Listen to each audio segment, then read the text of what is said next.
readers. I'm on vacation at the ocean and I love being at the ocean. I even have little ocean waves on my earrings. It's drizzling a little bit right now and it's pretty quiet here. We just left the beach. We were here playing volleyball and having a fun time. And now it's time for a story. Today's story is Henry and Mudge and the Forever Sea. You know, I love Henry and Mudge stories because I have someone in my family named Henry. And when he was little, I bought as many Henry and Mudge stories as I possibly could. So Henry and Mudge and the Forever Sea by Cynthia Rylant. There's Henry, there's Mudge, and another little ocean creature. This is a little bit of a chapter book. Chapter 1 is called To the Beach. It was summer vacation and Henry and his big dog Mudge were going to the beach. Mudge had never been to the beach. I've seen a lot of dogs at the beach during my trip. Henry promised he would like it. You'll like the waves, he said, and the sandcastles and the shells, but don't drink the water, he warned. Too salty. They went in the car with Henry's father. In Henry's bag were green goggles, a yellow bucket, an orange shovel, and a dump truck. Those are great things. What would you put in your bag for the beach? I would put sunglasses, sunscreen, a book, probably a towel. In Mudge's bag were a blue bowl, a jug of water, a half of a bone, and a tennis ball. In Henry's father's bag were a book about shells, 6 towels, a red rubber lobster he liked to bring along. So it's a rubber lobster. Maybe a dog toy, maybe a kid toy. They sang sea songs all the way. Henry's father said, yo ho ho, about 100 times. Henry acted like a shark. Mudge just wagged. They couldn't wait to get there. Same. Chapter 2, The Forever Sea. I see it, Henry shouted. The ocean was waiting. It was blue and white and forever. Kind of like the ocean behind me.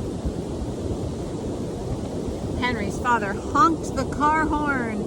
Mudge barked. They parked the car and ran for the sand.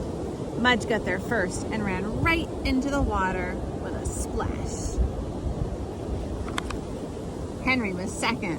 Splash. Henry's father was third. Splash. Would you be the first one in your family to run into the water?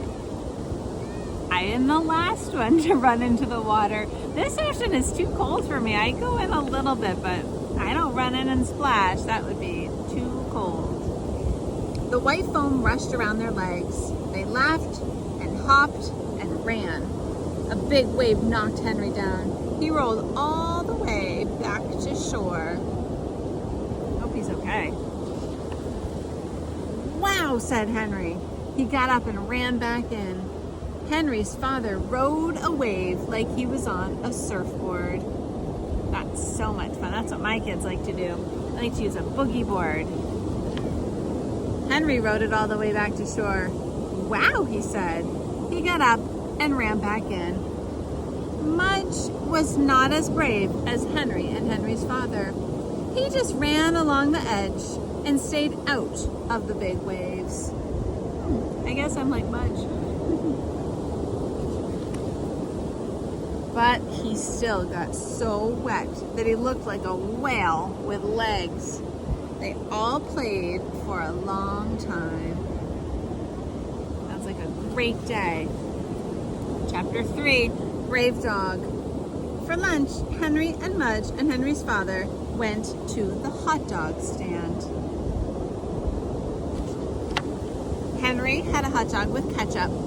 Henry's father had a hot dog with ketchup and mustard and onions and slaw and chili and cheese. Yuck, said Henry. Mudge ate 3 hot dogs, plain, in one gulp. What would you have on your hot dog? Would you have chili or cheese or onions or mustard? I don't care for hot dogs.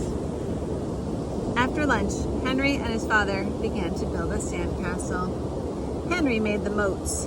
Henry's father made the towers. Mudge made a nice bed and went to sleep. Good night, Mudge.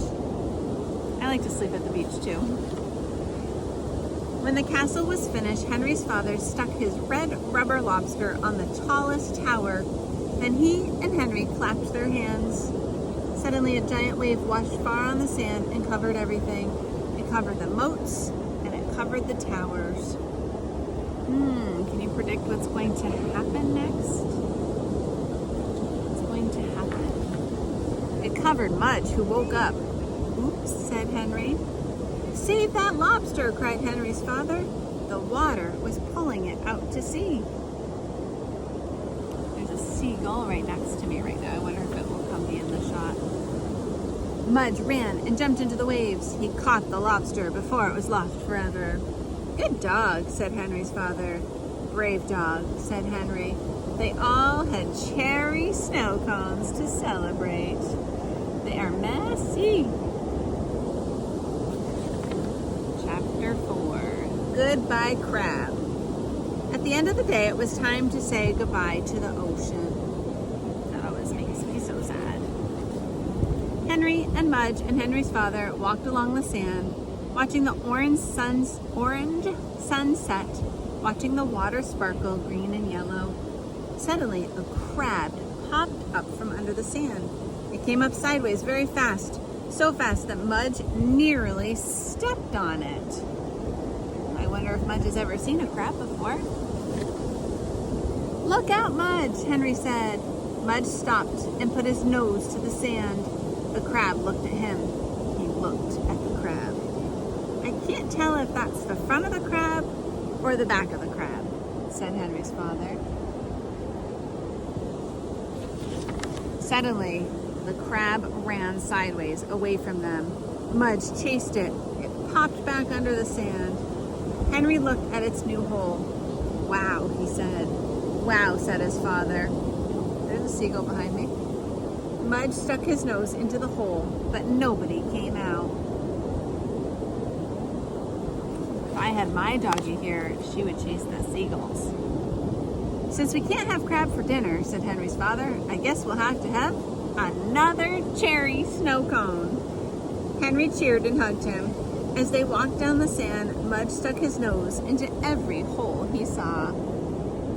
Goodbye, crab. But nobody ever came out. They got their second cherry snow cone. Lucky. That is the end of Henry and Mudge and the Forever Sea. Here I am at the Forever Sea. I'm on my last day of visiting this ocean, and I will be so sad to leave because it's one of my favorite places. I'm happy to be here and happy to share a story with you. So I hope you enjoyed it, and I hope you get to visit a beach this summer. Okay, goodbye, readers. Lots of love to you.